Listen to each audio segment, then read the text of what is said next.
guys, welcome back to another video. It's me, Deb. I got a question last week from Melissa, and I'm going to try to answer it for you today in Paint and Ponder.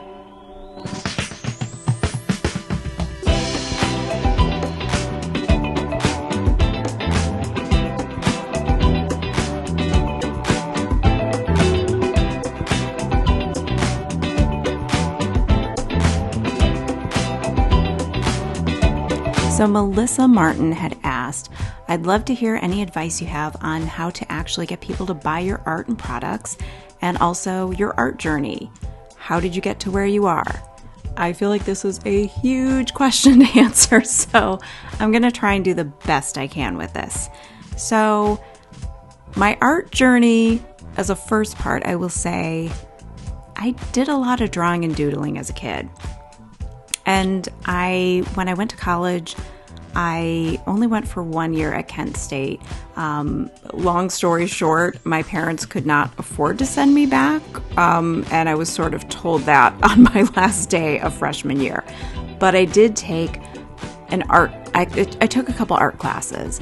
It was miserable, though. I did not enjoy the art classes there, and it kind of killed my love of making art, if I'm being honest. And I felt like my dreams were a little bit crushed going to any sort of art classes. It was like, you're going to learn techniques and you're going to practice, and you're not going to draw anything that you actually care about. So I felt like it was a real bummer, if I'm being completely honest.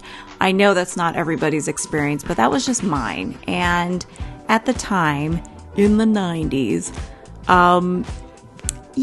it wasn't really encouraged to follow a creative career path as far as like art goes, because there's just no guarantee. There was like, everyone would say to me when I'd say like, yeah, I want to make art and sell my art. They'd be like, okay, so you want to be like a graphic designer? And I'd say no, because I wasn't even sure what graphic design really entailed, but I knew it wasn't making things that I wanted. I knew it had more to do with making things for like companies or for advertisements and, logos and stuff like that. And that didn't really thrill me.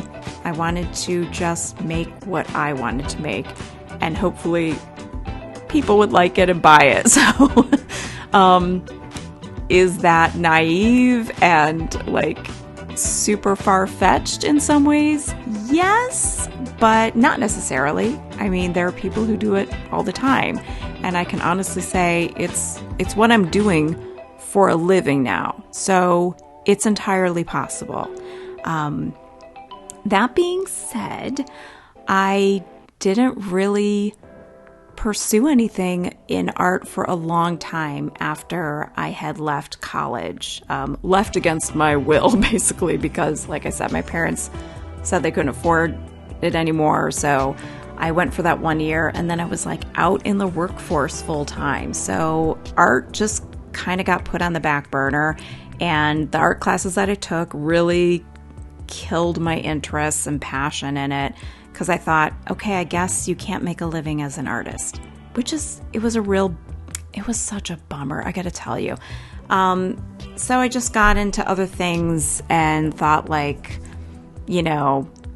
art will just have to be a hobby, and that's kind of it.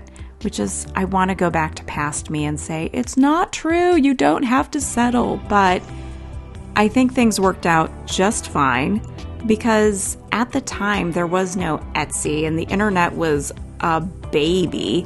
So you just didn't have a lot of options as far as, where to sell your art, unless you had connections and could get into a gallery and all that kind of stuff. And the art world, I don't know about nowadays. I'm not really in the art world as far as like galleries and fine art and all that kind of stuff. So all I know is back then, it's like you had to know people, and when you have things in a gallery, it's like you have to have connections. You've got to have the right vibe, and you have to have a lot of clout, it seems.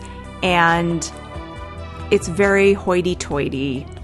And galleries, by the way, take half of the money that you sell your painting for, or, whatever you're selling, your ceramics, whatever kind of art you're selling. So it's just a whole thing. It's like you have to do a lot to get in there. And then when you're accepted into the art community there, then it feels like a big racket, if I'm being honest. It's like, there's no judgment to anyone that sells their art in galleries. It's like it takes a lot to get in there, and that has collectors. I think it's amazing, but I also feel like the artist should be keeping most of the money. They did the work, and the gallery is kind of like a space. At least this is what I have heard from people.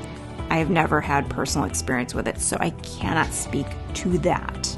So when I was in my early 20s, I was living in Connecticut and working in my aunt's coffee shop, because she had opened a coffee shop, and I was had dreams and aspirations of making a coffee shop of my own one day. And then I could make coffee, have a cool coffee shop vibe. I was very into that. It was, 90s coffee shops.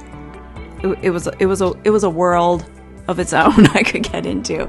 But I had worked in coffee shops for a few years. She had one, and I kind of had this dream of opening my own one day, playing cool music that I mixtapes I made myself. As the kids might call it these days, playlists. That's what it's called now.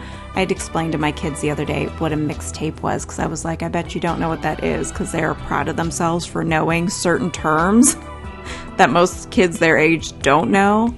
But as a proud Gen Xer, I could really explain all this stuff to them.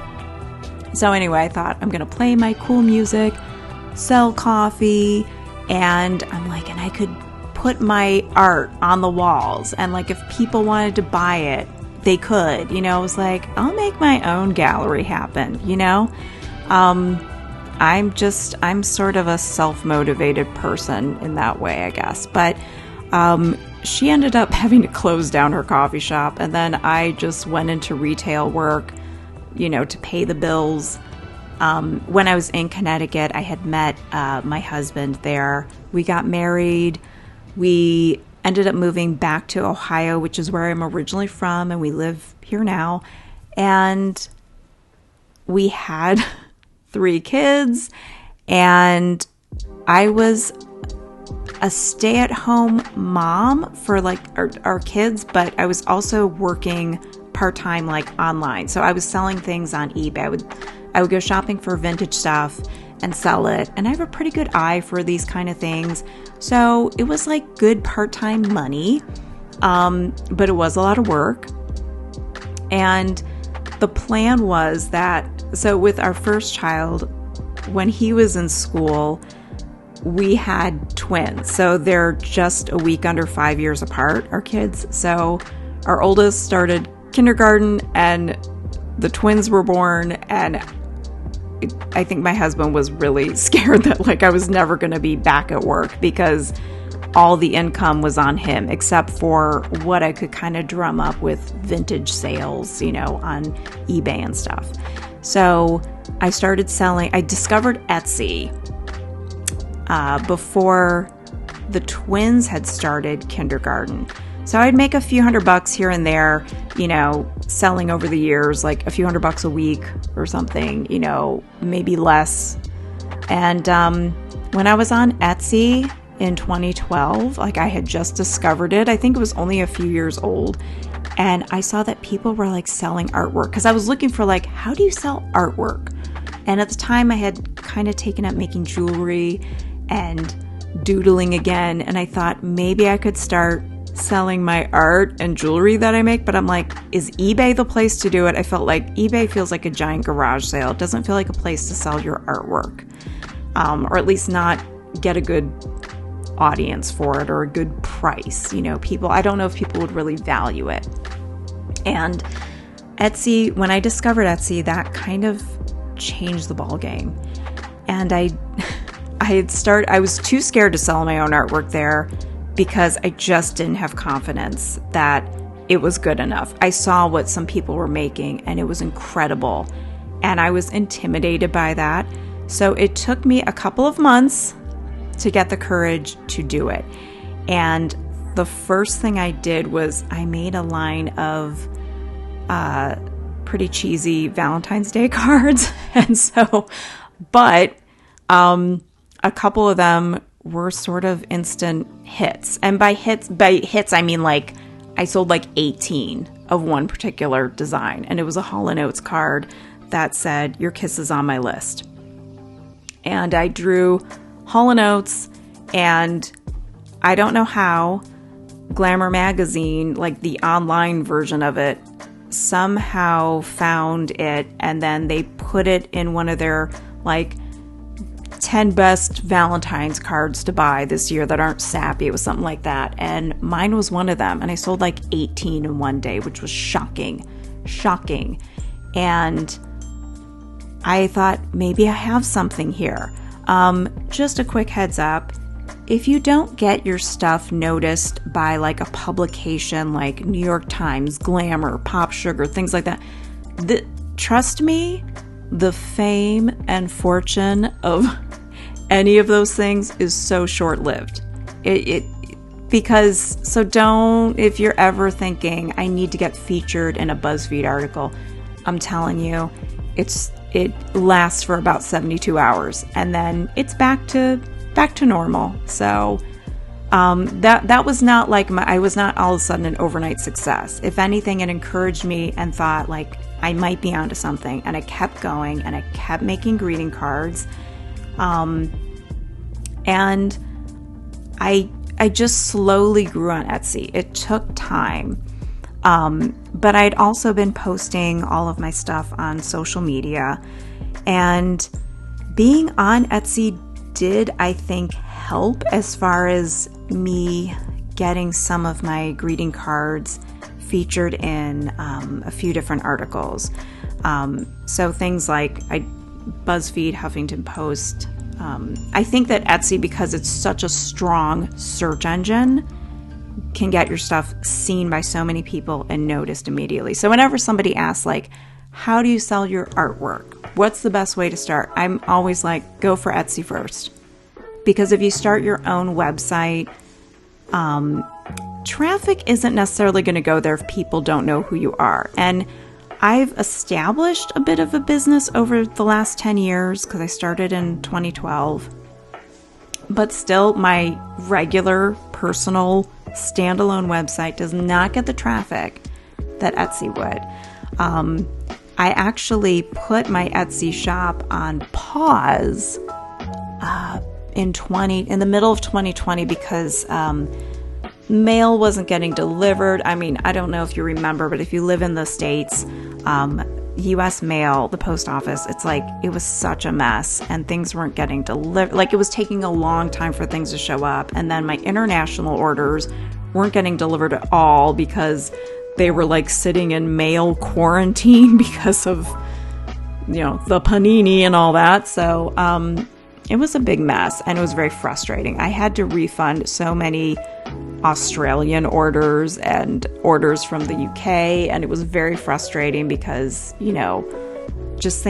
orders went missing. So I kind of took it upon myself to just take a break from Etsy because it was getting stressful and orders were just getting lost or showing up really late. And I'm really big on customer service, and if someone's stuff is not showing up in a timely manner, like it should have shown up within 10 days and it took 3 weeks, I'll refund that person because I'm like, you shouldn't have had to wait that long. And I kind of look at customer service as I treat customers how I would want to be treated as a customer. So that would be my advice in that realm. But for selling your art, I definitely say have an Instagram, some kind of social media presence. It's not an end-all be-all, but and to also have an email list. I know like Substack is becoming very popular, and it's like a new form of newsletter / blogging, which I'm thinking about. I'm thinking about getting into it. I heard Dave Conry talk about this, and I'll see if I can find his video and link it below, because he had some really good points about it. But it's just a matter of, when it comes to your art, I think engaging with people. And like Melissa in particular, if you happen to watch this, and anyone who is watching, please check out Melissa Martin's channel. I'm going to link it below. We met through Sophie McPike's Patreon, so we kind of became art friends through that. And she does these live art hangs, which I've yet to ever be available at the time that it's happening. But I think that that's such a great way to connect and engage with people. And I think things like, just having that rapport with people gets people interested in your art. Of course, you have to make stuff people are going to like and stuff that I think you feel passionate about. And your audience, well, the more authentic you are, I think your audience is just going to be attracted to you and they're going to want to support you. So, like I said, Etsy's a great place to start. I don't think it's an end-all be-all.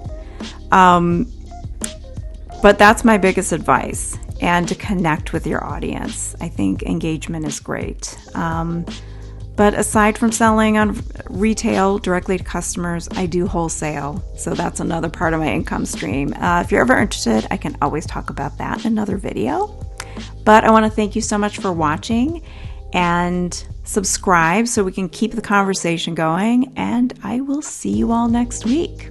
Take care.